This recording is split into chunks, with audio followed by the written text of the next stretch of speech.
ایک اور طریقہ جو شہریوں کے لیے ہے،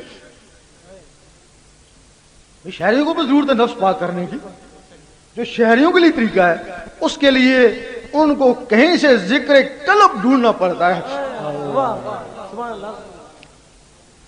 ذکر قلب کیا ہوتا ہے؟ اب کہتے ہیں کہ قرآن مجید میں نور ہے، کہتے ہیں نا، ایک سکھ نے کہا میں تمہارا عالم رہ گیا تو میں تمہارے بچوں کو قرآن پڑھاتا رہا، اگر قرآن میں نور ہوتا تو میں نوری کیوں نہیں ہوا؟ ایک عیسائی بول اٹھا کہ میں شب و روز اس قرآن کا مطالعہ کرتا ہوں، نوری میں بھی کیوں نہیں ہوا؟ اور ہم نے کہا تم نے دل سے نہیں پڑھا۔ وہ کہنے چلو ہم نے دل سے نہیں پڑھا، تمہارے مسلمان تو دل سے پڑھتے ہیں نا، تو وہ نوری کیوں نہیں ہوئے؟ اگر وہ سارے نوری ہو جاتے ایک دوسرے کو کافر منافق کیوں کہتے؟ واقعی اس نے صحیح کہا، کسی کو قرآن سے نور حاصل کرنے کا طریقہ آتا ہے، ہر کوئی قرآن سے نور حاصل نہیں کر سکتا ہے۔ جس طرح بادل سے ٹکراتے ہیں بجلی بنتی ہے، لوہا لوہے سے ٹکراتا ہے چنگاری نکلتی ہے، قرآن کی آیتیں جب آیتوں سے ٹکراتی ہیں تو نور بنتا ہے نا۔ اب قرآن پڑھنے والوں سے پوچھو تم نے کبھی آیتوں کو آیتوں سے ٹکرایا؟ اور جن لوگوں نے ٹکرایا وہ عمل بن گئے۔ کچھ لوگوں نے تسبیحوں کے ذریعے جو ٹک ٹک تسبیح کرتی ہے اس کے ساتھ اللہ اللہ ملاتے ہیں، اللہ اللہ کا رگڑا دیتے ہیں، 101 دفعہ اللہ اللہ ہوتی ہے تو معمولی سی نور کی چنگاری اٹھتی ہے، معمولی سی۔ لیکن یہ کیا کرتے ہیں 10-12 دفعہ اللہ اللہ کری اور پوچھتے ہیں بھائی کیا حال ہے، خیریت ہے؟ وہ تسلسل ٹوٹ گیا، اب نور کیسے بنے گا؟ کچھ لوگوں نے پھر وہ راہ سیکھ لیا، یہ دل کی دھڑکن ہے، یہ بھی تسبیح ہے، دل کی دھڑکن کے ساتھ اللہ اللہ ملانا شروع کر دے۔ جب وہ دل کی دھڑکن کے ساتھ اللہ اللہ کا رگڑا لگا تو پھر وہ اندر نور بننا شروع ہو گیا، تو پھر وہ نور باہر نہیں نکلا، انگلیوں میں نہیں گیا، وہ نسوں میں چلا گیا۔ جب نسوں میں گیا، نسوں سے پھر وہ خون میں گیا، خون سے پھر وہ روحوں تک پہنچا، جب روح تک پہنچا تو روح نے اللہ اللہ کرنا شروع کر دی۔ پھر جب روح نے اللہ اللہ کرنا شروع کر دی پھر تم قبر میں بھی چلے جانا تو وہاں بھی روح اللہ اللہ کر دی رہے گی، یوم محشر میں بھی یہ روح اللہ اللہ کرتی رہے گی۔ پھر اس وقت کیا ہوگا کہ وہ نور اللہ اللہ کا نور تمہارے دل میں جمع ہو جائے گا۔ جب ان نسوں میں نور جائے گا تو پھر جہاں نفس ہے اس کو بھی نور گھیر لے گا، چاروں طرف سے اس کی غذا بند ہو جائے گی، پھر بے حالت مجبوری اس کو کلمہ پڑھنا پڑے گا۔ نعرہ تکبیر، تیرا شاہی میرا شاہی، دین نبی کا سچا دائی، بے حالت مجبوری پھر اس کو کلمہ پڑھنا پڑے گا۔ کلمے کے اثر سے کالا کتا تھا پھر سفید کتا ہو گیا، پھر کلمے کے اثر سے اس کی شکل بیل کی طرح ہو گئی، پھر بکرے کی طرح ہو گئی، پھر ایک دن اس کی شکل تمہاری طرح ہو گئی۔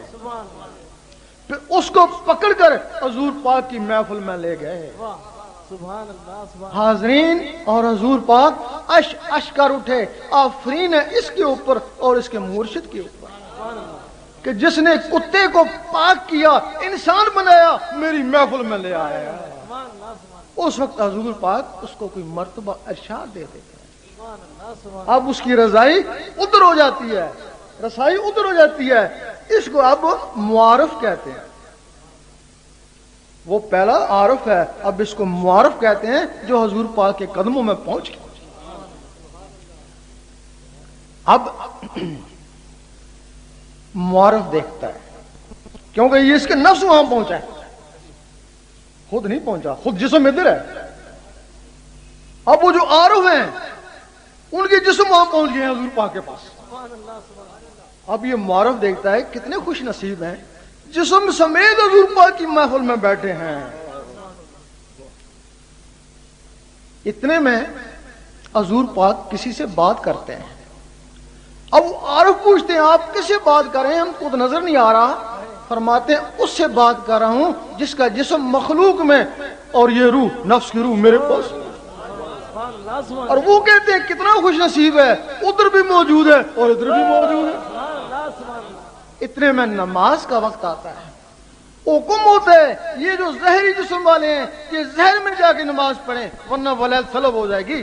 اس روحانی کی نماز اس لطیفہ نفس کے ذریعے حضور پاک کے پیچھے ہوتی ہے۔ وہ اگر ایک نماز بھی حضور پاک کے پیچھے مل جائے ان ہزاروں رکعتوں سے بہتر ہے۔ نعرہ تکبیر، نعرہ رسالت، نعرہ حیدری، نعرہ غوثیہ۔ اب ادھر حضور پاک کی طرف رسائی ہو گئی، اب باقی اللہ رہ گیا۔ اب وہ جو اللہ اللہ کرتا تھا، اللہ اللہ کا نور اس کے دل میں جمع ہو گیا۔ ایک حدیث میں ہے کہ یہ جو زہر ہے یہ باطن کی نقل ہے۔ زہر میں بجلی کا نظام ہے، باطن میں نور کا نظام ہے۔ یہاں موبائل پڑا ہے، اس کی بجلی ہے اس میں، اس کی لہریں یہاں سے اٹھتی ہیں امریکہ پہنچ جاتی ہیں۔ اگر بجلی کی لہریں یہاں سے اٹھی ہیں امریکہ پہنچ جاتی ہیں، اگر کہیں نور ہوگا تو اس کی لہریں اٹھیں گی وہاں کہاں پہنچیں گی؟ سبحان اللہ۔ نور کی لہریں وہاں سے اٹھیں گی عرش مولا تک پہنچیں گی۔ اب صرف عرش مولا سے رابطہ ہوا، بات چیت نہیں ہے۔ جس طرح امریکہ سے فون مل گیا، اب بات چیت کیا ہوگی؟ جب حضور پاک شب معراج میں گئے اللہ تعالیٰ نے تحفہ دیا، یہ نمازیں تحفہ ہیں کہ یہ اپنی امت کو دے دینا، یہ تحفے وہ مجھے بھیجیں گے، میں ان کو یاد رہوں گا وہ مجھے یاد رہیں گے۔ اب وہ تحفے نیچے آ گئے، اب تحفوں کو اوپر بھیجنے کے لیے وہ ٹیلی فون چاہیے۔ اللہ، اگر آپ کے اندر وہ نیوری ٹیلی فون نہیں ہے تو آپ کے تحفے یہی ہیں، اوپر نہیں جا رہے ہیں۔